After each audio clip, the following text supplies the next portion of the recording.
태초부터 시간이 있기 전, 인간이 날과 해와 달을 세기 전에 이미 하늘에는 말로 다할 수 없는 질서와 빛이 있었다. 그곳은 그림자가 없는 세계였으나 두려움 없는 두려움, 떨림 없는 떨림이 항상 깃들어 있었다. 왜냐하면 그곳의 중심에는 스스로 계신 분, 시작도 끝도 알 수 없는 거룩하신 하나님께서 좌정해 계셨기 때문이다. 모든 존재는 그분의 뜻으로 숨쉬었고 그분의 말씀 한마디가 바다와 별과 역사의 방향을 정했다. 그분의 영광 앞에서 그 어떤 소리도 가볍게 날 수 없었고 그분의 침묵조차 깊은 계시였다. 그 보좌를 둘러싼 수많은 천상의 존재들 가운데 한 이름이 자주 불렸다. 가브리엘. 그 이름이 울려 퍼질 때마다 하늘은 소란스러워지지 않았다. 오히려 더 고요해졌다. 왜냐하면 그 이름은 단지 권능을 부르는 호칭이 아니라 말씀을 운반하는 두려운 책임과 연결되어 있었기 때문이다. 가브리엘은 자신을 스스로 높이지 않았다. 그는 알고 있었다. 자신이 빛나 보이는 것은 단지 그가 들고 있는 말씀이 빛이기 때문이라는 것을, 하나님께서 입술에 올리신 말씀을 단 한 글자도 더하거나 빼지 않은 채 전달하는 것, 그것이 그의 존재 이유였다. 천상에서 가브리엘은 다른 천사들과 함께 거룩하신 분의 명령을 기다렸다. 그 기다림은 지루함과 거리가 멀었다. 하늘에서는 시간조차 하나님께 순종하고 있었기 때문이다. 인간의 눈에는 오랜 침묵처럼 보이는 순간조차 가브리엘에게는 정밀하게 짜인 하나님의 계획의 호흡이었다. 그는 인간의 언어로 설명할 수 없는 질서 속에서 서 있었다. 수많은 존재들이 찬양을 올리고 어떤 이들은 보좌 가까이에서 불타는 사랑으로 서 있고 어떤 이들은 우주와 민족과 역사를 향해 나아갈 명령을 받기 위해 대기하고 있었다. 그 중심에서 가브리엘은 단 하나를 묵상했다.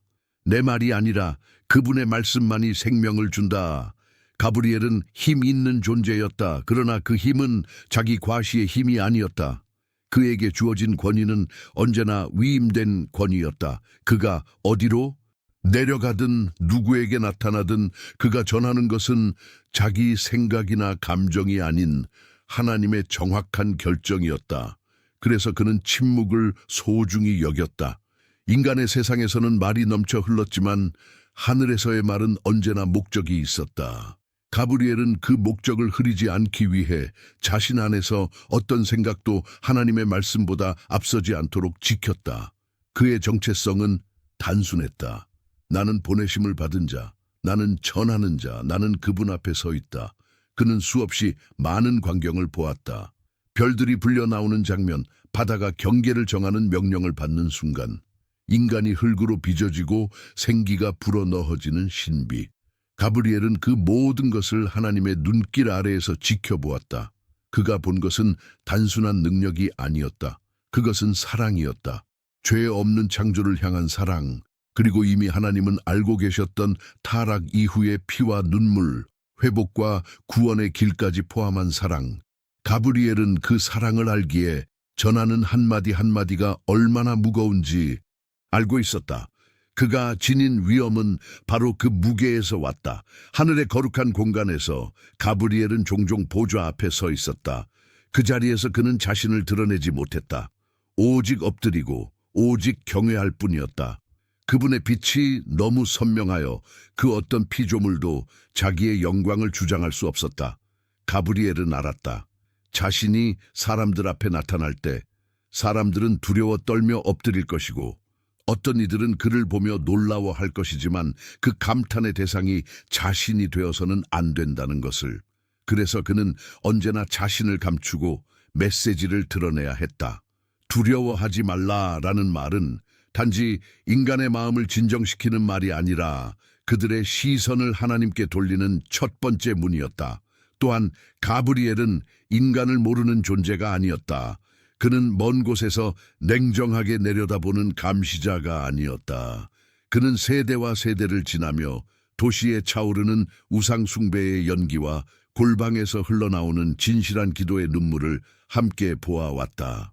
왕들의 교만한 선언과 이름 없는 이들의 떨리는 중보를 함께 들었다. 어떤 밤에는 인간의 죄악이 쌓여가는 도시 위에서 침묵했고 또 어떤 순간에는 한 사람의 기도가 하늘의 문을 흔들며 올라오는 것을 지켜보았다.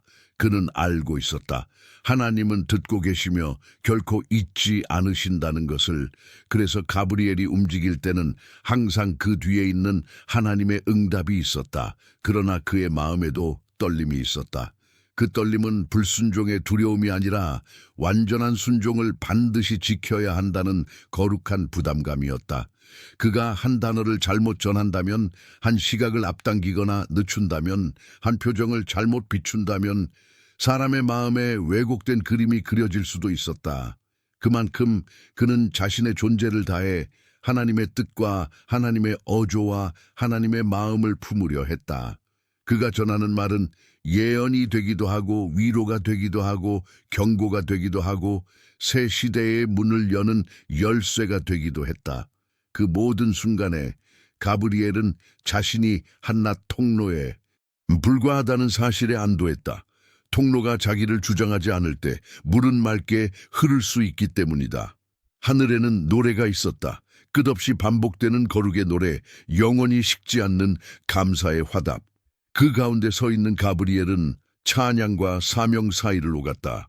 어느 날은 보좌 가까이에서 영광을 우러러보며 침묵했고, 어느 날은 다른 천사들과 함께 하나님의 계획을 바라보며 대기했고, 또 어느 날은 아직 오지 않은 날들을 내다보며 무게를 느꼈다. 그는 시간의 끝자락까지 이어질 구원의 역사가 이미 하나님의 마음 안에서 완성된 것을, 그러나 역사 속에서는 아직 펼쳐져야 할 페이지로 남아있는 것을 알고 있었다. 그리고 어떤 페이지에는 자신의 이름이 조용히, 그러나 분명히 적혀 있다는 것도 알고 있었다. 가브리엘은 자신이 선택된 이유를 묻지 않았다. 그는 왜 나인가, 대신 어떻게 순종할 것인가를 선택했다. 그가 할 수 있는 것은 부르심에 응답하는 것뿐이었다. 그에게 주어진 위치는 비교의 대상이 아니었다.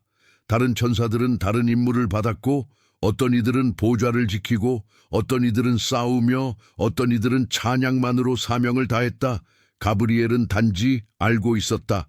자신은 말씀을 전하는 자, 보좌에서 땅까지, 영원에서 순간까지, 침묵에서 선포까지를 잇는 길 위에 서 있는 존재라는 것을.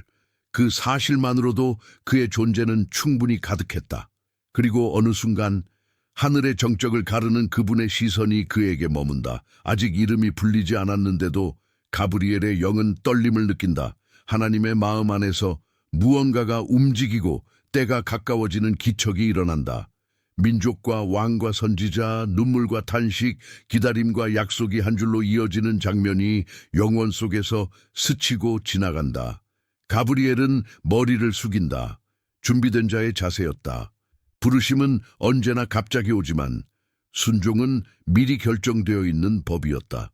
그날 아직 인간의 달력에는 기록되지 않은 그 순간 가브리엘의 이름이 고요 속에서 불린다.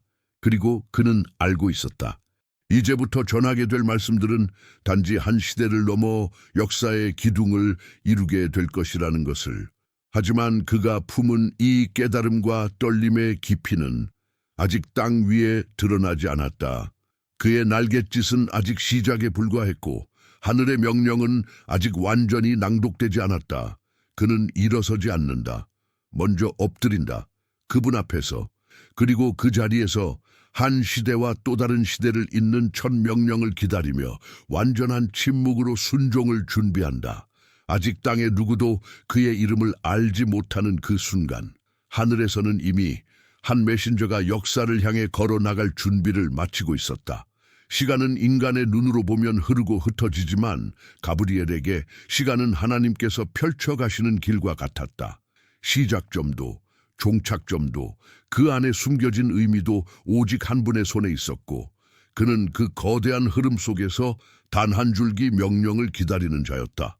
그러나 기다림은 결코 비어있지 않았다.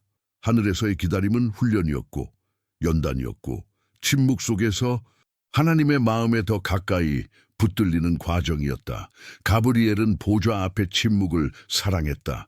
그 침묵은 아무 일도 일어나지 않는 공허가 아니라 아직 말해지지 않은 말씀, 아직 드러나지 않은 계획이 숨 쉬는 자리였기 때문이다.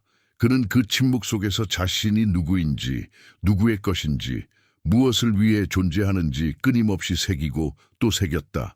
가브리엘은 종종 저 아래 인간의 땅을 바라보았다. 재단에서 피가 흐르고 시장에서 소리가 오르내리고 전쟁터에서 쇠붙이가 부딪히며 울부짖음이 터지는 곳. 그는 먼 거리에서 그 모든 것을 바라보는 증인이었지만 차갑지 않았다. 사람들의 두려움, 욕심, 사랑, 배신, 눈물, 회개의 숨소리를 모두 듣고 있었다. 한 아버지가 밤늦게까지 돌아오지 않는 아들을 위해 떨리는 목소리로 기도하는 모습, 한 어머니가 굶주리는 아이를 품에 안고 하늘을 향해 침묵으로 울부짖는 순간 어느 이름 없는 의인이 아무도 보지 않는 자리에서 거룩함을 택하는 결단. 가브리엘은 그것들을 스쳐 지나가지 않았다. 그는 기억했다. 왜냐하면 하나님께서 기억하고 계셨기 때문이다. 그의 시선은 언제나 하나님의 시선 아래 있었고 그 시선은 결코 가볍지 않았다. 그가 수행한 많은 사명들은 인간의 기록에 남지 않았다. 어느 도시가 스스로 쌓아 올린 교만에 취해 무너져 가기 직전 하나님의 오래 참으심 가운데 아직 회개의 기회를 주시기 위해 가브리엘은 사람의 눈에 보이지 않는 자리에서 조용히 움직였다. 한 통치자의 마음속에 번쩍이는 생각 하나를 비켜나게 하고 한 소년의 양심 속에 작게 들리는 경고의 속삭임이 지워지지 않도록 지키는 것. 그것은 거대한 기적처럼 보이지 않았지만 실제로는 한 민족의 흐름을 비틀어 버릴 수 있는 죄의 물줄기를 조용히 막는 일이었다. 가브리엘은 그런 순간들 속에서 배웠다. 하나님의 역사는 언제나 큰 소리로만 움직이지 않으며 가장 깊은 전환은 때로 아무도 모르는 곳에서 시작된다는 것을 그는 영적인 전쟁도 보았다. 어둠은 늘 속삭였고 거짓은 진리의 그림자를 따라붙었다. 가브리엘은 자신이 싸움을 위해 창조된 자가 아니라는 것을 알았다. 그러나 그 싸움 한가운데에서 말씀을 지키는 자로 서야 한다는 것은 알고 있었다. 어떤 때에는 전해야 할 메시지가 왜곡되지 않도록 거짓된 속삭임이 그 길을 가로막지 않도록 침묵 속에서 버티는 것이 필요했다. 하나님께서 명령하시기 전까지는 움직이지 않는 절제, 그분이 말씀하신 것 외에는 말하지 않는 순종, 그것이 그에게 주어진 전쟁 방식이었다. 그는 자신의 역할이 칼이 아니라 나팔이라는 것을 이해했다. 그러나 잘못 불린 나팔 소리도 혼란을 일으킨다는 것을 알았기에 그는 더욱 조심스럽게, 더욱 겸손하게 자신의 소명을 다듬어 갔다. 가브리엘은 자신 안에서 일어나는 어떤 충동도 시험했다. 이 정도는 내 생각을 더해도 되지 않을까? 조금 더 강하게 말하면 그들이 빨리 돌이키지 않을까? 같은 속삭임조차 허락하지 않았다. 하나님의 말씀은 온전하며 그분의 때는 완전했다. 그의 임무는 그 완전함에 덧칠하지 않는 것이었다. 그래서 그는 자신의 감정을 십자가에 못 박듯 보좌 앞에 내려놓았다. 놀라움도 불만도 조급함도 자기가 선택하고 싶은 대상을 향한 기호도 모두 내려놓고 오직 보내시는 분의 마음만 품으려 했다. 이 과정 속에서 그의 내면은 단단해졌다. 그는 점점 더 자신의 존재 전체가 하나의 통로가 되어가는 것을 느꼈다. 그리고 그 통로를 흐르는 것은 언제나 사람들을 살리거나 심판하거나 일으키는 하나님의 정확한 말씀뿐이었다. 때때로 가브리엘은 인간과 하나님의 시간 차이를 깊이 느꼈다. 인간은 늦다고 느끼는 순간이 많았으나 하늘에서는 단 한 번도 서두르지도 늦지도 않았다. 어떤 세대는 응답받지 못한 것처럼 죽어갔고 어떤 약속은 수백 년 동안 이루어지지 않는 것처럼 보였다. 그러나 가브리엘이 보좌 앞에서 바라본 역사는 달랐다. 모든 지연처럼 보이는 순간마다 하나님은 사람의 마음을, 민족의 방향을, 시대의 분위기를 조용히 빚고 계셨다. 그래서 가브리엘은 배웠다. 전령은 시간에 개입하지 않는다. 전령은 시간 안에서 말씀만 전할 뿐이다. 그 깨달음은 그를 자유롭게 했다. 그는 더 이상 언제를 묻지 않았다. 오직 예라는 대답만 준비했다. 가브리엘의 순종은 단지 행동에서만 드러난 것이 아니었다. 그의 생각, 그의 시선, 그의 해석, 그의 감정까지도 점점 하나님의 거울처럼 정결해져 갔다.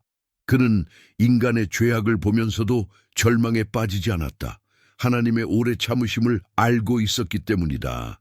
그는 인간의 눈물과 탄식을 들으면서도 서둘러 말을 전하려 하지 않았다. 하나님께서 묵묵히 그러나 분명히 응답을 준비하고 계신다는 것을 알고 있었기 때문이다.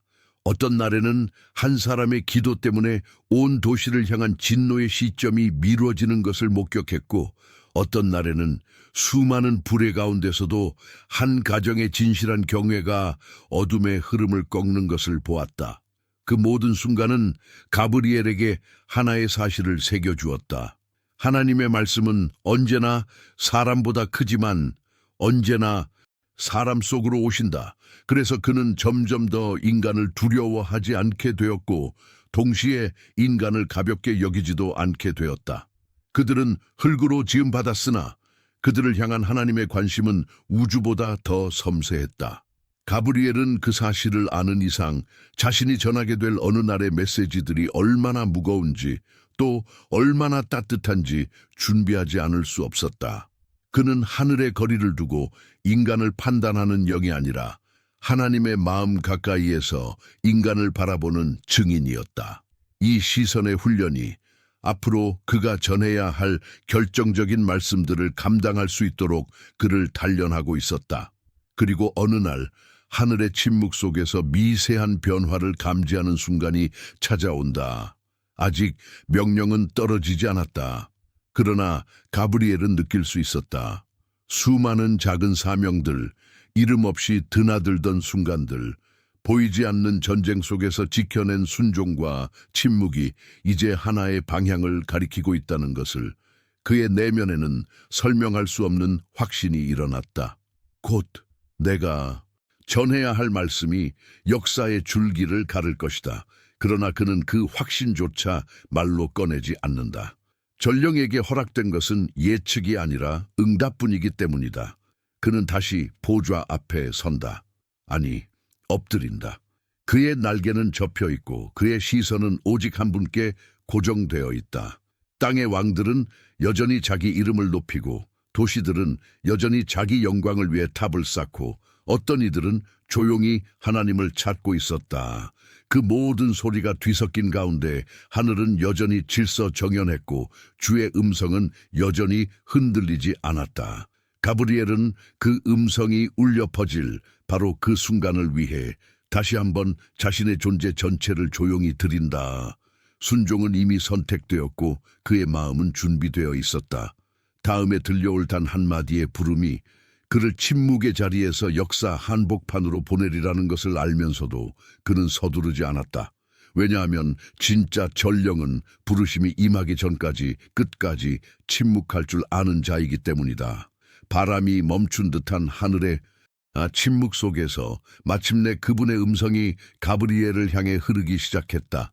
그 음성은 번개처럼 날카롭지도 폭풍처럼 요란하지도 않았으나 온 하늘의 질서를 단숨에 곧게 세우는 무게를 가지고 있었다. 가브리엘, 그의 이름이 불려지는 그 순간 이미 답은 정해져 있었다. 그는 일어서지 않았다. 먼저 엎드렸다. 그리고 일어났다. 그 사이에 단 하나의 결단만이 존재했다. 말씀하소서, 보내소서. 그분께서 그를 향해 드러내신 뜻은 분명했다. 어떤 시대의 경계에 서 있는 한 사람에게 감추어진 것을 풀어 설명하라는 명령. 가브리엘은 알았다.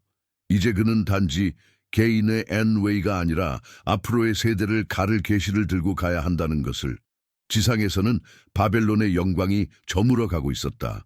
제국의 대리석 기둥 사이로도 허무의 기운이 스며들고 강계에 앉은 유다 사람들의 노래가 여전히 슬픔으로 젖어 있던 그때 하나님께서는 한 포로된 선지자를 눈여겨보고 계셨다. 그의 이름은 다니엘.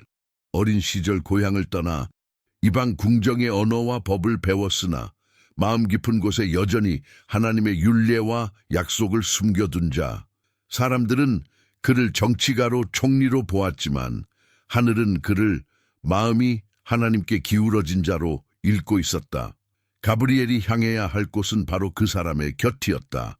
하늘의 영역에서 땅으로 향하는 순간 가브리엘은 시간과 공간의 경계를 가르고 내려갔다.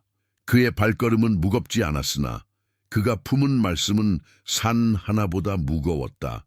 그는 사람의 눈에 익숙한 형태와 질서를 넘어 하나님의 허락하신 방식으로 나타나야 했다. 다니엘에게는 지금 그저 한 장면이 펼쳐지고 있었다.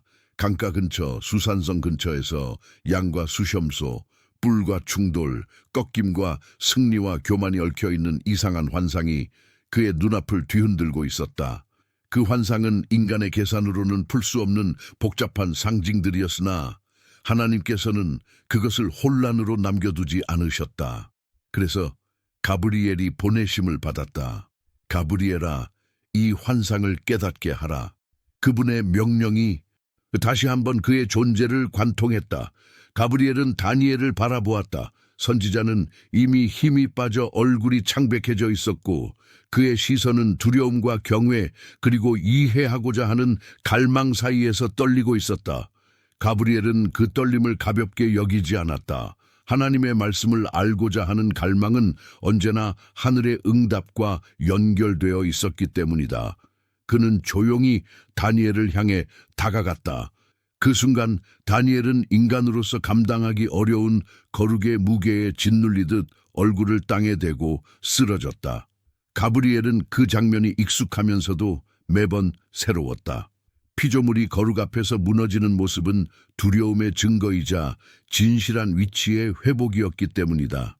사람의 아들아, 깨달으라. 가브리엘의 음성이 울려 퍼질 때 그것은 단지 소리가 아니라 방향이었다. 그는 다니엘이 다시 일어설 수 있도록 손을 뻗어 그를 쓰도록 허락받았다. 다니엘의 몸이 떨리면서도 그의 영은 그 음성에서 단순한 위협이 아닌 이해로 초대하는 하나님의 마음을 느끼고 있었다. 가브리엘은 서둘러 말하지 않았다. 계시는 무게 있는 것이었고 그 무게를 인간이 감당할 수 있도록 나누어 주는 것이 전령의 역할이었다. 그는 다니엘에게 환상의 의미를 풀어주기 시작했다. 두 뿔 가진 수샹은 메대와 바사를 가리키고 수염소는 헬라 왕을, 그의 큰 뿔은 첫 번째 큰 왕을 의미한다. 가브리엘의 말은 인간의 역사와 하나님의 주권 사이에 다리를 놓고 있었다. 다니엘이 본 짐승들은 우연히 등장한 상징이 아니라 앞으로 일어날 제국의 부상과 몰락, 교만과 심판의 흐름을 담고 있었다. 가브리엘은 한치의 감정도 섞지 않았다. 그가 전하는 것은 해석이 아니라 이미 정해진 진실이었다. 그는 미래의 폭정과 성소의 더러움, 거룩한 것들이 짓밟히는 시간에 대해 말하면서도 그것을 절망의 그림으로만 그리지 않았다. 왜냐하면 하나님께서 정하신 때가 있고 그 끝이 있다는 것도 함께 선포해야 했기 때문이다. 그의 음성은 단호했다. 그러나 그 단호함은 차갑지 않았다. 다니엘이 감당해야 할 계시는 날카로웠다. 의인이 고통받고 거룩한 것이 짓밟히며 진리가 땅에 던져지는 시간에 대한 이야기. 그러나 가브리엘은 그것을 알려주라는 명령을 받았다. 진실을 감추는 자비는 없었고 진실과 함께 끝을 알려주는 자비가 있었다. 그래서 그는 말했다. 이 모든 일에는 정한 기한이 있으며 끝이 있다. 이 한 문장이 다니엘의 영혼이 무너지지 않도록 붙드는 밧줄이 될 것을 가브리엘은 알고 있었다. 그는 다니엘의 눈빛을 보았다. 인간의 시야 안에서 이해할 수 없는 무게가 그의 마음을 짓누르고 있었고 그의 몸은 지쳐 쓰러질 만큼 약해져 있었다. 그러나 그 눈 깊은 곳에는 한 가지가 있었다. 하나님의 말씀을 두려움으로도 거부하지 않고 품으려는 태도. 가브리엘은 그것을 귀하게 여겼다. 그래서 설명을 멈추지 않았다. 상징들을 하나씩 풀어주되 모든 세부를 다 드러내지 않고 하나님께서 허락하신 범위 안에서만 선을 그어주었다. 계시는 항상 충분하지만 결코 낭비되지 않았다. 전령은 허락된 만큼만 말하고 감추어진 것은 감추어진 대로 남겨두어야 했다. 다니엘은 끝내 지쳐 쓰러졌다. 그의 육체는 그가 들은 것의 무게를 감당하기에 연약했다. 가브리엘은 그 연약함을 책망하지 않았다. 하나님께서도 책망하지 않으셨다. 오히려 그것은 계시 앞에서 인간이 서야 할 자리, 나는 전부를 이해할 수 없으나 말씀은 진리입니다. 라는 고백의 모습이었다. 가브리엘은 다니엘 위에 더 이상의 말을 쏟지 않았다. 허락된 것은 여기까지였다. 전할 것은 전해졌다. 나머지는 시간 속에서 풀릴 것이었다. 그는 떠나기 전 다니엘을 바라보며 침묵했다. 이 사람은 앞으로도 많은 것을 보게 될 것이다. 민족의 죄, 회복의 약속, 메시아를 향한 길, 정해진 때에 이르게 될 하나님의 계획. 그러나 그것은 아직 다른 때의 몫이었다. 지금 이 장면에서 가브리엘이 할 일은 한 선지자의 영혼의 첫 번째 돌을 정확히 놓는 일이었다. 잘못 놓인 기초는 모든 것을 흔들겠지만 정확히 놓인 기초는 비록 이해되지 않아도 때가 되면 견고한 집이 된다. 하늘로 돌아가는 길, 가브리엘은 자신이 한마디도 더하지 않았다는 사실에 안도했다.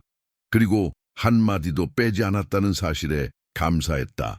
그의 마음에는 이미 다음 명령이 언젠가 올 것을 아는 떨림이 있었다. 다니엘을 향한 하나님의 응답은 아직 끝나지 않았다. 그러나 지금은 침묵해야 할 시간이었고 전령은 그 침묵마저도 순종으로 받들 줄 아는 존재였다. 그렇게 가브리엘은 다시 보좌 앞으로 나아갔다. 한 선지자의 눈에 심어진 환상과 해석이 앞으로 올 역사의 파도 속에서 어떻게 드러나게 될지 그는 알고 있었으나 서두르지 않았다. 왜냐하면 그의 사명은 이미 정해진 진리를 정해진 순간에 전하는 것, 그 이상도 이하도 아니었기 때문이다. 예루살렘의 성벽이 무너진 지 오래였지만 다니엘의 마음속에서 무너진 것은 성벽만이 아니었다. 조국의 수치, 성소의 황폐, 백성의 완악함, 그리고 오랫동안 이어진 하나님의 침묵 같은 시간들, 그 모든 것이 그의 가슴 안에서 하나의 무거운 돌처럼 자리하고 있었다. 그러나 그 돌은 원망의 돌이 아니라 회개의 제단이 되어 가고 있었다. 바벨론이 지나가고 메대와 바사의 깃발이 펄럭이는 시대의 전환 속에서도 다니엘은 권력의 중심에 서 있으면서도 마음만큼은 여전히 무너진 성을 바라보고 있었다. 그는 이해하고자 했다. 어느 때까지입니까, 주여? 그러나 그 질문의 모양은 차갑지 않았다. 그 질문은 죄를 돌이키는 무릎 위에서 흘러나오고 있었다. 가브리엘은 다시 한번 그 사람을 바라보라는 명령을 받았다. 전에 환상의 의미를 설명하라는 부르심을 받았던 그 선지자, 이제는 책 두루마리를 펼쳐 예레미야의 글을 묵상하며 70년이라는 숫자 앞에서 떨리는 심령으로 엎드려 있는 한 사람. 하늘에서는 그 장면을 가볍게 여기지 않으셨다. 약속의 말씀을 붙들고 시대를 해석하려는 영혼, 그 약속 앞에서 먼저 자신과 자기 민족의 죄를 인정하며 옷이 아니라 마음을 찢는 사람. 하나님께서는 그 기도에 소리를 들으셨고 그 눈물의 무게를 헤아리셨다. 그래서 이번에도 가브리엘이 보내심을 받았다. 그러나 이번 사명은 전과 달랐다. 단지 환상의 해석이 아니라 시간과 구속, 회복과 메시아를 향한 큰 줄기를 가리키는 말씀을 들고 가야 했다. 가브리엘, 속히 나라 그 사람에게 깨달음을 주라. 그 음성은 지체가 없었다. 가브리엘은 번개처럼 움직이지 않았지만 머뭇거림 없는 순종으로 땅을 향해 내려갔다. 저녁 제사를 드리던 때, 그러나 성전은 무너져 있고 제단의 연기는 더 이상 예루살렘에서 오르지 않는 그 시간에 다니엘은 포로지에서 얼굴을 땅에 대고 기도하고 있었다. 그는 자기 의를 변호하지 않았다. 오히려 조상의 죄, 왕들의 죄, 백성의 죄, 자기 자신까지 포함하여 우리가 범죄하였나이다 라고 고백하고 있었다. 그의 입술에는 변명 대신 책임이 있었고 그의 호흡에는 절망 대신 간구가 있었다. 주여, 우리의 의 때문이 아니요 주의 큰 긍휼을 따라 행하소서. 가브리엘은 그 기도 한마디를 지나치지 않았다. 하늘에서 이미 응답이 시작된 것은 다니엘이 말끝을 맺기 전이었다. 그는 다니엘 곁에 다가가며 알았다. 지금 전해야 할 말씀은 단지 한 민족의 귀환에 대한 정보가 아니라 역사의 중심으로 흘러갈 시간의 선을 보여주는 계시라는 것을. 그러나 먼저 무너진 마음을 일으키는 것이 필요했다. 그래서 가브리엘의 첫 마디는 질책이 아니었다. 다니엘아, 내가 이제 내게 지혜와 총명을 주려고 나왔느니라. 이 말은 다니엘의 귀에만 들린 것이 아니었다. 그것은 하늘의 마음이었다. 하나님께서는 그를 책망하기 위해 부르지 않으셨다. 이해하게 하시기 위해, 소망 중에 서게 하시기 위해 부르셨다. 네가 간구를 시작할 즈음에 명령이 내렸으므로 이제 내가 왔노라. 너는 크게 은총을 입은 자니라. 가브리엘의 음성 속에는 단호함과 함께 눈물 어린 온유가 배어 있었다. 포로로 끌려와 늙어버린 한 사람, 제국의 문서와 왕의 명령을 수없이 처리했던 총리, 그러나 여전히 하나님의 말씀 앞에서 떨며 엎드릴 줄 아는 종, 하늘은 그를 잊지 않으셨고 그의 기도의 시간을 계산하고 계셨다. 가브리엘은 그 사실을 먼저 선포해야 했다.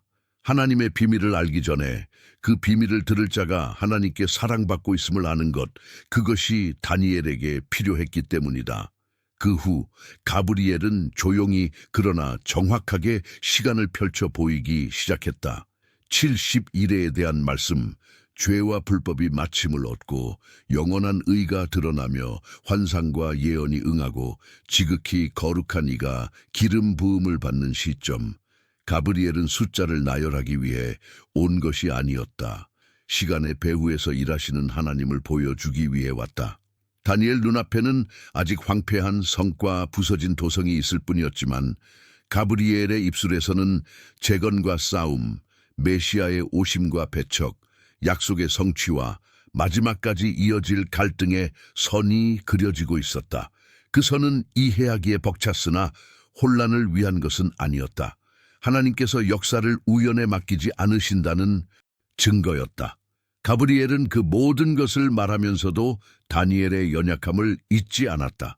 그는 설명을 차분히 나누었고 감정적인 선동도, 감추어진 것을 넘어서려는 과장도 허락하지 않았다.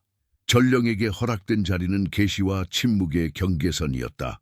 허락된 것은 선명히 전하고 허락되지 않은 것은 남겨두어야 했다. 그래서 그의 말에는 여백이 있었다. 그 여백 속에서 다니엘은 기도해야 했고 세대는 말씀을 붙들고 기다려야 했다. 계시는 퍼즐을 맞추기 위한 장난감이 아니라 성실하신 분을 신뢰하도록 부르시는 초대였기 때문이다.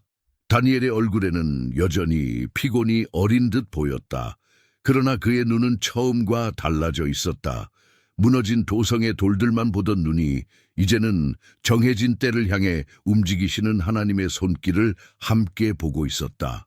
아직 이해되지 않는 부분이 남아 있었고 여전히 고통의 시간들이 예고되고 있었지만 그 모든 것의 한가운데에 서 계신 분이 누구신지는 분명해졌다. 가브리엘은 그것으로 충분하다고 여겼다. 전령의 사명은 모든 질문에 답을 주는 것이 아니라 사람을 하나님께 다시 고정시키는 것이었기 때문이다. 말씀을 전한 후 가브리엘은 더 머물지 않았다. 위로의 말을 덧붙이고 싶은 인간적인 충동조차 그는 자기 안에서 허용하지 않았다. 이미 전해진 하나님의 말씀이 다니엘 안에서 일하도록 남겨두는 것이 더 깊은 순종이었다. 그는 다니엘이 다시 땅에 엎드려 숨을 골라가며 묵상하는 모습을 바라보다가 조용히 물러났다. 그리고 하늘을 향해 오르면서 알았다. 이 계시는 단지 한 노 선지자의 기도를 위한 답이 아니라 앞으로 올 시대를 준비하는 밑그림이라는 것을. 그러나 그 밑그림의 마지막 선은 아직 그리지 말아야 했다. 때가 되기 전 전령이 서둘러 색을 칠하는 일은 결코 허락되지 않았다. 하늘로 돌아온 가브리엘은 다시 보좌 앞에 섰다. 다니엘의 기도, 그의 회개, 그의 떨림, 그 위에 부어진 하나님의 응답을 떠올리며 자신의 사명을 다시 확인했다. 그는 인간의 언어를 빌려 영혼을 설명해야 했고 인간의 시간 안에 서서 영원히 정해진 계획을 전해야 했다. 그 사명은 여전히 무거웠지만 그는 평안했다. 오늘도 한 글자도 더하지 않았고 한 글자도 빼지 않았기 때문이다. 그리고 그는 알고 있었다. 역사는 앞으로 더 크게 움직일 것이며 언젠가 다시 또 다른 결정을 알리는 명령이 그를 부를 것이라는 것을. 그러나 지금은 그 명령을 기다리는 시간, 침묵 속에서 순종을 견고히 세우는 시간이었다. 성전의 계단에 먼지가 쌓이는 동안에도 하늘은 침묵만 하고 있지 않았다. 다니엘에게 전해진 말씀들이 세대를 지나 속삭이듯 전해지고 권세자들이 일어나고 쓰러지고 제국의 깃발이 몇 번이고 바뀌는 동안에도 가브리엘은 보좌 앞에서 기다렸다. 어떤 날은 인간의 기도가 거의 들리지 않는 시대처럼 느껴졌고, 어떤 날은 형식뿐인 제사가 하늘로 향하지 못하고 공기 중에서 흩어지는 것을 보았다. 그러나 하나님께서는 끝났다고 말씀하지 않으셨다. 아직 약속은 유효했고 아직 말씀은 타지 않은 등불처럼 남아 있었다. 그리고 어느 날 오랫동안 조용하던 명령이 다시 가브리엘을 향해 흘러왔다. 그분의 음성은 단순했다. 그러나 그 단순함 속에 오랜 세월의 무게가 담겨 있었다. 가브리엘, 제사장이 분향하는 그때에 나의 말씀을 전하라. 그 대상은 왕이 아니었고 군대의 장수도 아니었다. 이름 없는 백성 중 한 사람도 아니었다. 그는 성전에서 직무를 감당하는 제사장이었으나 역사의 책에서 특별히 빛나는 이름은 아니었다. 사가랴. 의롭고 흠없이 살려 했으나 인생의 한 모퉁이에 응답되지 않은 기도가 깊게 남아있는 사람. 그의 아내는 나이가 많았고 그들의 집에는 아이 울음소리가 없었다. 사람들의 시선 속에서 희미한 안타까움과 질문이 따라다니는 삶. 그러나 하늘은 그를 아셨다. 가브리엘이 성전뜰을 내려다볼 때 그곳은 여전히 규칙대로 돌아가고 있었다. 제사장들은 제비를 뽑았고 그날 분향단 앞에 서는 특권은 사가랴에게 돌아갔다. 많은 이들이 그 순간을 경력의 정점, 인생의 영광으로 여겼을 것이다. 그러나 하나님께서는 그 자리에서 오랫동안 닫혀있는 것처럼 보였던 역사의 한 페이지를 넘기려 하고 계셨다. 가브리엘은 그 사실을 알고 있었다. 오늘 그가 전해야 할 말은 단지 한 가정의 소원을 이루는 소식이 아니라 다가오는 일의 서문이었다. 성소 안은 고요했다. 밖에서는 백성이 기도하고 있었으나 안쪽에는 사가랴와 분향단, 그리고 눈에 보이지 않는 거룩이 있었다. 향연기가 올라가는 그 순간 가브리엘은 하나님께서 정하신 자리 분향단의 오른쪽에 서도록 허락받았다. 인간의 시간으로 보면 그것은 갑작스러운 침입처럼 보였을 것이다. 그러나 하늘의 시간으로 보면 오랫동안 준비된 만남이었다. 사가랴가 그를 보았을 때 그의 마음은 즉시 두려움으로 뒤흔들렸다. 익숙한 의식의 공간에 익숙하지 않은 영광이 나타났기 때문이다. 가브리엘은 그 두려움을 책임감 있게 받아들였다. 그는 자신을 드러내기 위해 온 것이 아니었다. 그래서 첫 마디는 언제나 같았다. 사가랴야, 두려워하지 말라. 단순한 위로가 아니었다. 하나님께서 그를 버리지 않으셨다는 선언, 그의 오랜 기도가 잊히지 않았다는 증언이었다. 내 간구가 들린지라. 이 말은 사가랴의 마음 깊은 곳, 이미 포기한 줄 알았던 부분을 향한 하나님의 손길이었다. 가브리엘은 그 손길을 정확하게 전하는 통로였다. 내 아내 엘리사벳이 내게 아들을 낳을 것이요 그 이름을 요한이라 하라. 가브리엘의 음성은 흔들리지 않았다. 그는 사가랴의 나이도 엘리사벳의 몸 상태도 알고 있었다. 그러나 그것들은 이 말씀 앞에서 장애가 아니었다. 이 아이는 단지 늦게 온 위로가 아니라 앞으로 올 이의 길을 예비할 자였다.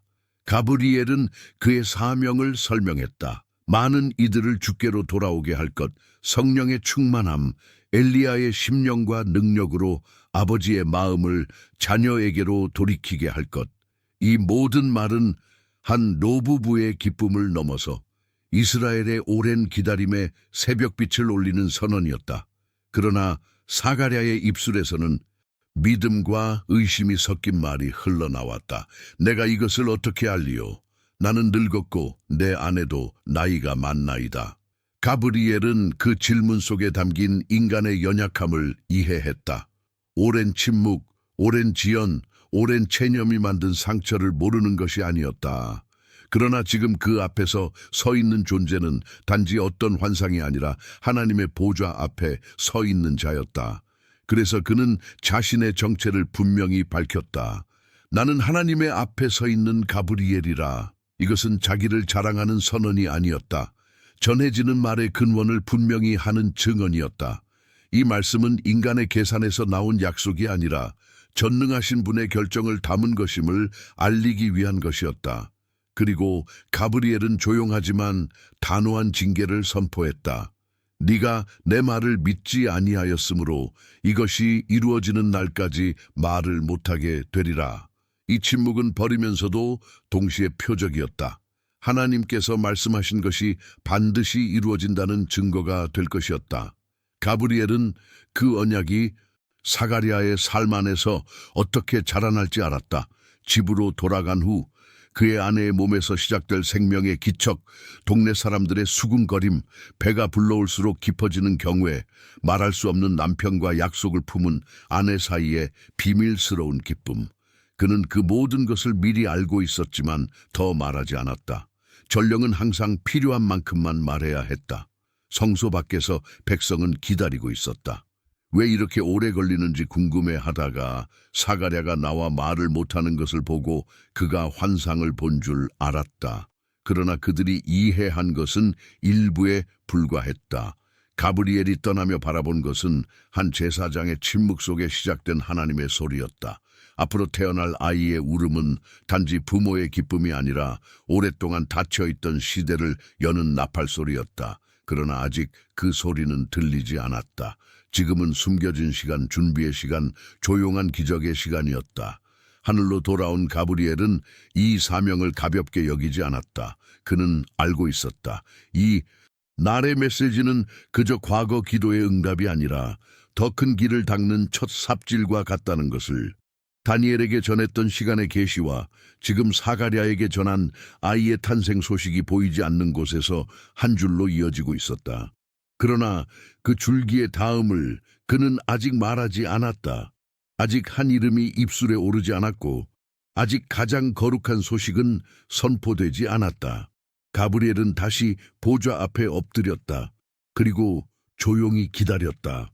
이제 이미 움직이기 시작한 약속이 다음 말씀을 요구하는 그 순간까지 한 제사장의 침묵, 한 여인의 태중의 생명, 한 나라의 오래된 갈망, 이 모든 것이 어두운 새벽 전에 서서히 빛을 모으고 있을 때 가브리엘은 알았다. 곧 또 한 번 이름이 불릴 것이라는 것을. 그러나 그 이름과 그 메시지는 아직 다음 장의 몫으로 남겨두어야 했다. 나사렛은 지도에서 크게 주목받지 못하는 작은 동네였다. 돌담 사이로 아이들의 발소리가 튀어오르고 해가 지면 집집마다 희미한 등불이 켜지는 그렇게 평범하고 조용한 마을. 그러나 가브리엘이 그곳을 내려다볼 때 그는 그 평범함 속에 숨겨진 하나님의 선택을 보았다. 화려한 성전의 계단도 아니고 왕의 궁정도 아니고 학자들의 모임도 아니었다. 하나님께서 눈여겨보신 곳은 사람들의 말에 자주 오르내리지 않는 이 작은 마을이었고 그 마을의 한 방, 한 사람의 조용한 마음이었다. 그 마음의 이름은 마리아였다. 마리아는 아직 세상 기준으로는 작고 연약한 여인이었다. 약혼은 되었으나 아직 완전한 가정을 이루지 않은 처녀. 그녀의 손은 일상적인 일들로 거칠어졌지만 그녀의 마음은 하나님을 경외하는 단순함으로 맑았다. 남들이 보기엔 특별할 것 없는 삶, 그러나 하나님 앞에서 진실하려는 결심이 그 안에 있었다. 가브리엘은 그녀의 내면을 자랑스럽게 여기지 않았다. 다만 알았다. 하나님께서 사랑하시는 방식은 언제나 조용한 곳을 택해 역사를 여는 것이라는 것을. 그리고 오늘 그 역사의 가장 깊은 문이 이 작은 방에서 열릴 것이라는 것을. 명령은 분명했다. 사가랴에게 전해진 말이 길을 예비했다면 이제는 그 길 위로 오실 분에 대한 소식을 전해야 했다. 가브리엘은 자신의 존재 전체가 떨리는 것을 느꼈다. 지금 전해야 할 말은 천사 자신의 이해를 넘어서는 신비였다. 전능하신 하나님께서 사람의 몸을 입고 오신다는 것, 영원하신 분이 시간 안으로 들어오신다는 것, 만물을 창조하신 말씀이 한 여인의 태 안에서 자라나게 된다는 것. 그는 이 비밀 앞에서 감히 설명자가 될 수 없었다. 그는 오직 전달자일 뿐이었다. 그러나 그 전달의 순간 하나하나를 더없이 두려움으로 여겼다. 한 단어도 잘못해서는 안 되는 자리였다. 가브리엘이 나사렛에 이르렀을 때 그곳은 여느 날처럼 흘러가고 있었다. 항아리를 옮기는 손길, 우물을 오르내리는 발걸음, 조용히 기도하는 노인들의 숨소리. 마리아는 자신의 일을 하며 하루를 보내고 있었다. 그녀는 스스로를 위대한 하나님의 계획의 중심에 있다고 생각하지 않았다. 오히려 이름 없는 많은 이들 중 하나라 여겼다. 그러나 바로 그 겸손한 인식 속에서 하늘은 그녀를 부르고 있었다. 가브리엘은 하나님께서 정하신 순간에 그녀 앞에 나타나도록 허락받았다. 은혜를 받은 자여 평안할지어다. 주께서 너와 함께 하시도다. 그 인사의 첫 마디가 방 안을 채웠을 때 마리아의 심장은 세차게 요동쳤다. 그녀는 그 말이 자신에게 향한 것이라는 사실을 즉시 받아들이기 어려웠다. 은혜를 받은 자. 그 말은 스스로를 높이지 않는 자의 귀에 낯설게 들렸다. 마리아는 당황했다. 그녀의 얼굴에는 놀람과 두려움이 함께 떠올랐고 마음속에서는 이 인사가 도대체 어떤 의미인지 빠르게 헤아리려 했다. 가브리엘은 그 혼란을 보았다. 그리고 다시 익숙하지만 언제나 필요한 말을 전했다. 무서워하지 말라. 그의 음성은 단지 두려움을 누르는 힘이 아니라 선택의 이유를 밝히는 빛이었다. 마리아야, 네가 하나님께 은혜를 입었느니라. 가브리엘은 이 말이 오해되지 않기를 바랐다. 그녀가 완전하기 때문이 아니라 전능하신 분의 주권적인 사랑이 그녀 위에 머물렀기 때문이라는 것을. 이어지는 말은 하늘과 땅 사이의 거리를 한순간에 좁히는 선포였다. 보라, 네가 잉태하여 아들을 낳으리니 그 이름을 예수라 하라. 말씀이 방 안을 가르며 내려앉는 순간 시간은 마치 멈춘 듯했다. 가브리엘이 전하는 이 이름은 수많은 예언과 눈물, 희생과 기다림이 모여 향하던 중심점이었다. 그가 위대하게 되고 지극히 높으신 이의 아들이라 일컬어질 것이요 그의 나라가 무궁하리라.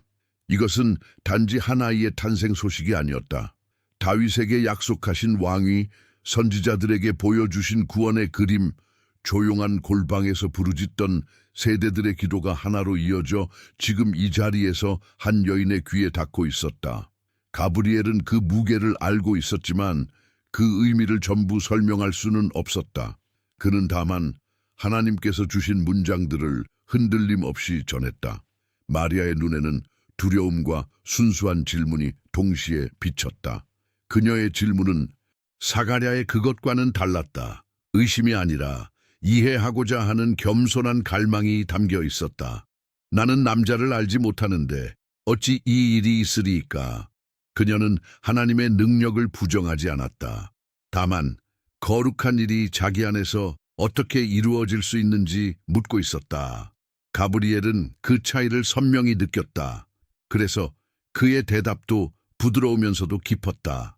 성령이 내게 임하시고 지극히 높으신 이의 능력이 너를 덮으시리니 나실 바 거룩한 이는 하나님의 아들이라 일컬어지리라. 가브리엘의 말은 설명 같으면서도 결국 설명을 넘어서는 신비였다. 그는 아는 만큼이 아니라 주어진 만큼만 말했다. 전능하신 하나님의 임재가 그녀를 덮을 것이고 그분의 창조의 능력이 그녀 안에서 새 역사를 시작할 것이라는 것. 이 일은 인간의 공로로도 계획으로도 혈통의 계산으로도 이루어지지 않는다는 것. 마리아는 여전히 그 모든 것을 다 이해할 수 없었지만 가브리엘의 음성 속에서 인간의 욕망의 냄새가 아닌 거룩한 숨결을 느끼고 있었다. 가브리엘은 마리아의 연약한 마음이 이 말을 붙들 수 있도록 또 하나의 증거를 전했다. 내 친족 엘리사벳도 늙어서 아들을 배었나니 하나님께는 능하지 못하심이 없느니라. 사가랴의 집에서 이미 시작된 기적은 이제 마리아의 마음 안에서 믿음의 다리 역할을 했다. 하나님께서 이미 한 가정의 불가능을 여셨다면 이제 더 크고 깊은 일을 이루시는 것도 불가능하지 않다는 증거였다. 가브리엘은 이 한 문장이 마리아에게 지나친 부담 대신 조용한 확신을 전해주기를 바랐다. 방 안은 다시 조용해졌다. 하늘의 영광과 인간의 연약함이 맞닿아 있는 침묵. 이 순간은 단지 한 여인의 생애를 바꾸는 선택이 아니라 인류의 역사를 가르는 응답의 자리였다. 가브리엘은 그 무게를 알면서도 강요할 수 없었다. 전령은 강요자가 아니었다. 그는 기다렸다. 마리아의 마음에서 흘러나올 대답을. 믿음은 언제나 하나님과 사람 사이의 실제 대화였고 그 대답은 어떤 강권도 없이 흘러나와야 했다. 마침내 마리아의 입술이 떨리며 열렸다. 눈에는 여전히 두려움이 비쳤지만 그 두려움보다 더 깊은 곳에서 솟아오르는 순종이 있었다. 보시옵소서, 주의 여종이오니 말씀대로 내게 이루어지이다. 그 한 문장은 하늘과 땅 사이에 다리를 놓았다. 가브리엘은 그 순간 이 고백이 어떤 의미를 가지는지 알고 있었다. 오해와 시선, 설명할 수 없는 상황, 아직 시작되지 않은 고난까지도 함께 따라올 대답이었다. 그러나 그 모든 것을 마리아는 아직 구체적으로 알지 못한 채 하나님을 신뢰하는 한 문장으로 받아들였다. 바로 그것이 하나님께서 찾으시는 믿음이었다. 그 대답이 공기 중에 머물다 하늘에 닿는 듯한 순간 가브리엘의 사명은 끝에 이르렀다. 더 붙일 말도 덜어낼 말도 없었다. 그는 마리아를 향해 다시 깊이 경외하는 마음으로 시선을 내렸다. 이 젊은 여인은 자신이 누구의 어머니가 될지, 그 아이가 어떻게 세상을 갈라놓을지 완전히 알지 못했다. 그러나 하나님을 신뢰하기로 선택했다. 가브리엘은 그 믿음 앞에서 자신의 존재를 더욱 감추고 싶어졌다. 왜냐하면 이 이야기의 중심은 어디까지나 하나님과 그분께 순종한 한 여인의 예였기 때문이다. 가브리엘은 조용히 물러났다. 찬란한 빛의 흔적을 남기려 하지 않았다. 마리아의 방에는 다시 일상의 침묵이 찾아온 듯 보였지만 그 침묵은 더 이상 이전과 같지 않았다. 말씀은 이미 선포되었고 약속은 이미 심겨졌다. 이제부터 일어날 일들은 다른 장의 몫이었다. 전령은 그 장들을 미리 말하지 않았다. 그는 하늘로 돌아가며 오늘 이 방 안에서 흘러나온 한 문장을 마음 깊이 새겼다. 말씀대로 내게 이루어지이다. 그 고백은 이미 보이지 않는 곳에서 역사를 움직이고 있었다. 베들레헴을 향한 여정은 세상 사람들의 눈에는 작은 등록 행정 절차에 불과했다. 그러나 가브리엘이 바라볼 때 그 길은 오래전부터 예언 속에 그려졌던 선이 현실 위를 조용히 지나가는 순간이었다. 나사렛의 작은 마을에서 한 마리아의 말씀대로 내게 이루어지이다라는 고백이 흘러나온 뒤로 보이지 않는 곳에서 시간과 길, 사람과 권력이 조정되고 있었다. 로마 황제의 칙령 한 줄, 조상의 선급으로 돌아오라는 명령조차 하늘의 눈에는 아이가 어디서 태어나야 하는지를 향해 움직이는 하나님의 손이었다. 가브리엘은 그 질서를 보았다. 사람들은 정치의 논리로 말했지만 하나님은 구원의 길로 이끌고 계셨다. 베들레헴에 도착했을 때 그곳에는 이미 피곤이 내려앉아 있었다. 수많은 사람들로 붐비는 거리 방이 없다는 말이 반복되는 저녁, 평범하고 거칠어 보이는 숙소와 마구간. 가브리엘은 잠시 숨을 죽였다. 만왕의 왕께서 누우실 자리가 짐승들이 먹던 구유라는 사실은 천상의 시선으로 보아도 끝까지 이해하려 들기보다 경외하게 만드는 비밀이었다. 그는 화려한 궁전의 문이 아니라 이 냄새 나는 낮은 자리 위에 하나님의 아들이 내려오시는 것을 지켜보며 알았다. 하나님께서 세상을 사랑하시는 방식은 인간이 기대하는 높음이 아니라 도저히 상상하지 못한 낮아지심 속에 감추어져 있다는 것을. 아이의 첫 울음소리가 어두운 밤 공기를 가를 때 가브리엘은 그 소리가 단지 갓난아기의 울음이 아니라 오래된 침묵을 깨뜨리는 선언이라는 것을 느꼈다. 다니엘에게 말했던 때와 기한, 사가랴에게 전한 준비의 사명, 마리아에게 전해진 이름, 그 모든 조각이 지금 이 구유 앞에서 하나의 중심점을 이루고 있었다. 그러나 그는 침묵했다. 이 순간의 주목은 오직 아이에게, 그리고 아이를 품은 여인과 옆에서 지키는 요셉에게 있어야 했다. 가브리엘은 빛을 쏟아도 되는 자리였으나 일부러 빛을 거둔 자처럼 조용히 머물렀다. 진짜 영광은 드러나지 않아도 꺼지지 않는 법이기 때문이다. 들판에서 양을 지키던 목자들에게 주의 영광이 둘러비치고 천사들의 무리가 찬양을 터뜨리는 순간에도 가브리엘은 그 가운데 있었다. 그는 앞서서서 무서워하지 말라 고 선포한 그 음성을 기억하고 있었다. 오늘 다윗의 동네에 너희를 위하여 구주가 나셨으니 온 하늘이 노래했지만 정작 이 소식이 처음 전해진 대상은 제국의 고위 관료도 성전의 최고 학자도 아니었다. 밤을 지키던 목자들, 세상에서 낮게 여겨지던 그들의 귀에 먼저 닿았다. 가브리엘은 그 장면을 깊이 새겼다. 하나님의 길은 언제나 자신이 낫다는 것을 아는 자들에게 먼저 빛난다는 것을. 시간이 흘렀다. 아기는 자라났고 사람들의 시선은 여전히 이 집을 특별한 집으로 여기지 않았다. 가브리엘은 멀리서, 때로는 가까이서 그 아이를 바라보았다. 작은 손이 나무를 만지고 흙바닥에 발자국을 남기고 사람들의 얼굴을 조용히 올려다보는 장면들. 그는 이 아이 안에 충만한 신성을 알았으나 동시에 진짜 사람으로 자라나는 연약함도 함께 보았다. 배고픔, 피곤함, 잠, 성장의 통증.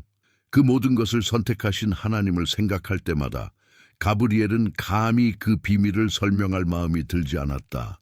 그는 그저 경외 가운데 지켜보았다. 말씀이 육신이 되어 우리 가운데 거하신다는 것은 어떤 언어로도 다 담아낼 수 없는 신비였기 때문이다. 이 땅에 어둠이 깊어지는 순간들마다 보이지 않는 전쟁은 계속되고 있었다. 헤롯이 분노하여 아이들을 죽이라는 명령을 내렸을 때 가브리엘은 그 잔혹함 뒤에 도사린 어둠의 공포를 보았다. 그러나 그는 알고 있었다. 하나님께서는 위협 앞에서 서둘러 자신의 능력을 과시하시지 않고 조용히 길을 트신다는 것을, 꿈속에 전해지는 경고, 다른 길로 돌아가게 하시는 인도, 한 가정을 이집트로 피신하게 만드는 섭리. 가브리엘이 직접 그 모든 메시지를 맡진 않았을지라도 그는 그 흐름의 안쪽에서 하나님의 손길을 보았다. 아무리 칼이 날뛰어도 약속의 생명을 끊어낼 수 없다는 진리를. 세월이 더 흘러 예수가 성장하여 성전에 앉아 말씀을 듣고 묻고 답하는 그날, 가브리엘은 그 장면을 깊이 바라보았다. 어린 소년의 입술에서 흘러나오는 지혜 앞에 놀라는 율법 교사들. 그들은 단지 영리한 소년을 보는 줄 알았으나 가브리엘은 창세 전에 함께 계셨던 말씀의 울림을 그 안에서 들었다. 그러나 전령은 여전히 침묵했디. 지금은 설명의 때가 아니라 때가 차는 것을 지켜보는 시간이었기 때문이다. 나사렛으로 돌아간 이후에 오랜 숨겨진 세월 동안 사람들의 기록은 거의 없다. 그러나 가브리엘은 알고 있었다. 하나님께서는 드러나는 순간만이 아니라 아무도 주목하지 않는 평범한 날들을 통해도 구원의 길을 준비하신다는 것을. 나무를 다듬는 손길, 가족을 돌보는 책임, 사람들과의 조용한 대화 속에서도 죄 없으신 분은 끝까지 순종을 배우시며 길을 걸어가고 계셨다. 가브리엘은 그 시간을 귀하게 여겼다. 기적이 없는 날들이 사실은 가장 깊은 순종의 날들이었기 때문이다. 그리고 마침내 요단강가에 한 음성이 울려 퍼지는 날이 왔다. 약속의 아들, 광야에서 외치는 자 요한이 회개의 세례를 전하며 사람들이여 돌이키라고 부르고 있었다. 가브리엘은 이 장면이 사가랴의 침묵 속에서 시작되었던 계시의 열매임을 알았다. 준비된 길 위로 예수가 걸어나와 물속으로 들어가는 순간 하늘은 열리고 성령이 비둘기같이 임하셨다. 이는 내 사랑하는 아들이요. 가브리엘은 이 음성을 들으면서 알았다. 이제 더 이상 단지 약속의 그림자가 아니라 약속의 실체가 공개적으로 움직이기 시작한 것임을. 이후의 날들, 예수가 병든 자를 고치고 죄인을 부르시고 외로운 자들에게 다가가시고 권세자들의 위선을 폭로하시고 율법의 깊은 뜻을 다시 밝히시는 장면들을 가브리엘은 숨죽여 지켜보았다. 기적과 가르침, 갈릴리의 바람과 사람들의 웅성거림 속에서 빛과 어둠은 더욱 선명히 갈라지고 있었다. 어떤 이들은 그를 메시아로 바라보며 가까이 왔고 어떤 이들은 그를 위협으로 여기며 이를 갈았다. 가브리엘은 이 모든 긴장을 알고 있었다. 시간이 앞으로 갈수록 길은 한 곳을 향해 좁아지고 있었다.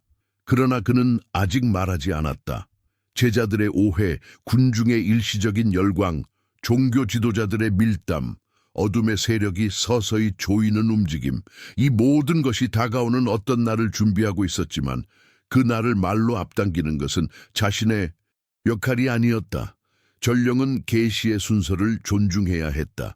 지금은 예수가 사람들 가운데 걸어 다니시는 시간, 잃어버린 자를 찾고 목자 없는 양 같은 무리를 불쌍히 여기시는 시간, 하늘나라의 비밀을 비유로 풀어내시는 시간이었다. 가브리엘은 하늘과 땅 사이에서 이 길을 지켜보며 한 가지를 더욱 선명히 깨달았다. 자신이 다니엘에게 전한 말, 사가랴에게 전한 말, 마리아에게 전한 말은 각각 따로 떨어진 조각이 아니었다. 모두 이 한 분을 향해 모이고 있었다. 그리고 지금 그분이 사람들의 틈 가운데 서서 울고 웃고 걸으시는 것을 보며 가브리엘은 자신이 맡았던 모든 메시지의 참된 의미를 더 깊이 이해하고 있었다. 하지만 아직 마지막 말은 남아 있었다. 약속은 절정으로 향하고 있었으나 그 절정은 다음 장의 것이었다. 가브리엘은 그 선을 넘지 않았다. 그는 다만 눈앞에서 펼쳐지는 이 거룩한 길을 끝까지 지켜보기 위해 다시 한번 자신의 날개를 접고 침묵 속에 섰다. 아직 말하지 않은 진실이 있었고 아직 드러나지 않은 승리가 있었으나 그 이야기는 마지막 장에서 비로소 밝혀질 것이었다. 예루살렘의 공기가 무거워지기 시작했을 때 가브리엘은 그것이 단지 절기 때문이 아니라는 것을 알고 있었다. 유월절을 앞둔 성 안에는 평소보다 더 많은 발걸음과 기도와 소문이 뒤섞여 있었지만 하늘의 시선으로 볼 때 이 모든 움직임은 한 지점을 향해 모여들고 있었다. 사람들은 여전히 각자의 이유로 제물을 준비하고 종교 지도자들은 율법과 권위를 지키기 위해 분주하게 움직였고 로마 군인들은 질서를 유지한다며 창을 세웠다. 그러나 가브리엘은 그 모든 외형 뒤에서 처음부터 예정된 한 길이 조용히 완성되어 가는 것을 보고 있었다. 그 길의 중심에는 나사렛 예수, 곧 말씀이 육신이신 분이 서 있었다. 가브리엘은 오랫동안 누군가에게 두려워하지 말라고 전하던 전령이었다. 다니엘에게, 사가랴에게, 마리아에게, 목자들에게 하나님의 계획이 두려움 너머의 소망임을 알려주는 역할을 감당해왔다. 그러나 지금 예루살렘에서 일어나는 일 앞에서 그는 더 이상 말을 전하지 않았다. 이제 말씀이 직접 말씀하고 계셨기 때문이다. 성전에서, 길거리에서, 산 위에서, 식탁에서 예수의 입술을 통해 선포되는 모든 말들은 이미 완전했고 더 보태거나 해설할 것이 필요하지 않았다. 가브리엘은 그분의 침묵까지도 계시라는 것을 알고 조용히 지켜보고 있었다. 어느 밤 겟세마네의 어둠 속에서 가브리엘은 특별한 떨림을 느꼈다. 늘 아버지와 하나이셨던 그분이 이제 이 잔을 내게서 지나가게 하옵소서라고 기도하시는 순간, 그러나 동시에 내 원대로 마옵시고 아버지의 원대로 하옵소서라는 순종이 함께 흘러나오는 그 자리, 가브리엘은 이 기도가 약함이 아니라 완전한 순종의 깊이에서 흘러나온 것임을 알고 있었다. 그는 개입하고 싶지 않았다. 이 길은 어떤 천사도 대신 걸을 수 없는 길이었다. 그는 그저 아버지의 뜻을 끝까지 선택하시는 아들의 결심을 숨죽여 바라보았다. 하늘의 침묵은 외면이 아니라 단 한 분이 감당해야 할 길을 누구도 빼앗지 않기 위한 거룩한 존중이었다. 새벽이 밝아오기도 전에 예수는 잡히셨다. 거짓 증언, 조롱, 침, 채찍, 조롱 섞인 왕의 옷과 가시관. 가브리엘은 이 모든 것을 보았다. 그가 처음 다니엘에게 전했던 왕들의 교만, 무너질 제국들, 거짓된 영광들. 이제 그 모든 왜곡된 권력이 하나의 무고한 사람을 향해 쏟아지고 있었다. 그러나 가브리엘에게 예수는 무고한 사람으로만 보이지 않았다. 그는 죄 없으신 분이면서 동시에 죄 있는 인류의 자리를 대신 취하고 계셨다. 모든 시대의 죄와 수치와 반역이 지금 한 몸 위에 겹겹이 내려앉고 있었다. 전령의 심장은 떨렸다. 그러나 그는 알았다. 이 장면을 멈추는 것이 자비처럼 보일지라도 그 뒤에 구원을 가로막는 일이 될 것이라는 것을. 골고다 언덕에 십자가가 세워졌을 때 가브리엘은 그 높이가 하늘과 땅 사이의 거리를 재는 새로운 기준이 되는 것을 보았다. 사람들은 조롱했다. 네가 하나님의 아들이거든. 내려오라. 그러나 가브리엘은 알았다. 지금 그분이 내려오지 않는 것이 진짜 하나님의 아들이심을 증거하는 길이라는 것을. 손과 발에 박힌 못, 머리에 박힌 가시, 마른 입술, 끊어지는 숨, 그 모든 육체의 고통 뒤에서 더 깊은 고통이 있었다.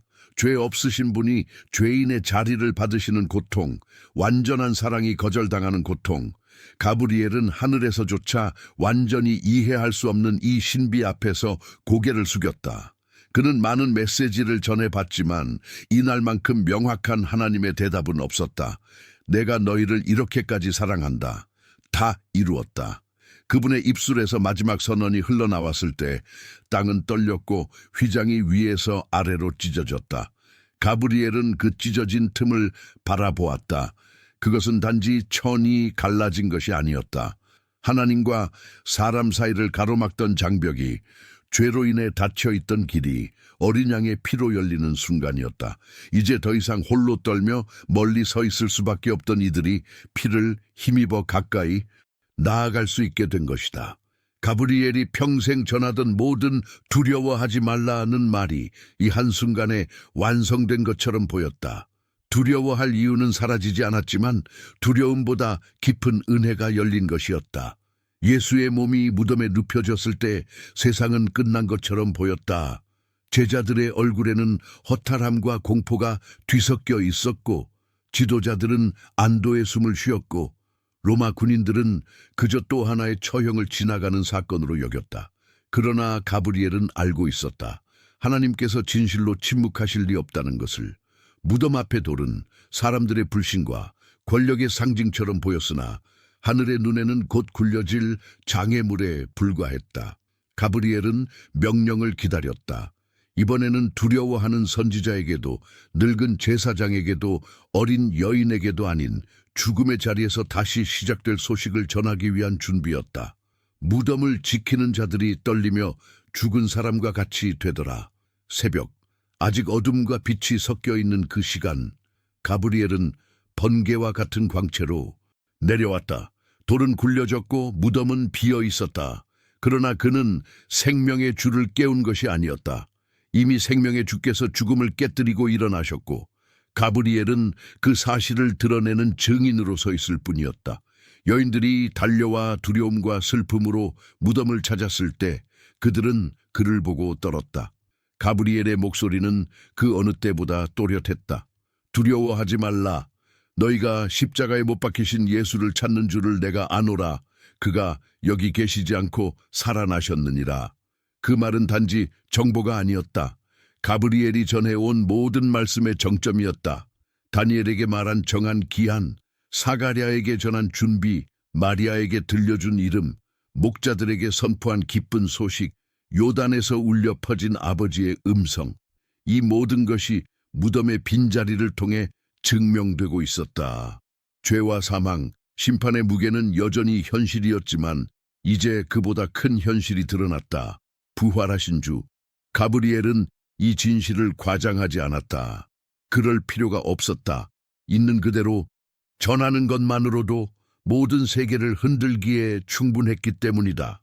시간이 지나 예수께서 제자들과 함께 다시 말씀하시고 마지막 명령을 주시고 하늘로 올려지시는 장면에서 가브리엘은 깊은 평안 속에 그 광경을 바라보았다. 이제 길은 열렸고 말씀은 육신이 되어 오셨다가 다시 영광 가운데 올라가셨다. 그러나 이 떠나심은 부재가 아니었다. 성령께서 오실 것이고 사람들 가운데 새로운 방식으로 임재하시겠다는 약속이었다. 가브리엘은 알았다. 자신의 역할은 여기서 끝나는 것이 아니라 계속해서 하나님의 뜻 안에서 움직이는 흐름의 일부로 남아있다는 것을.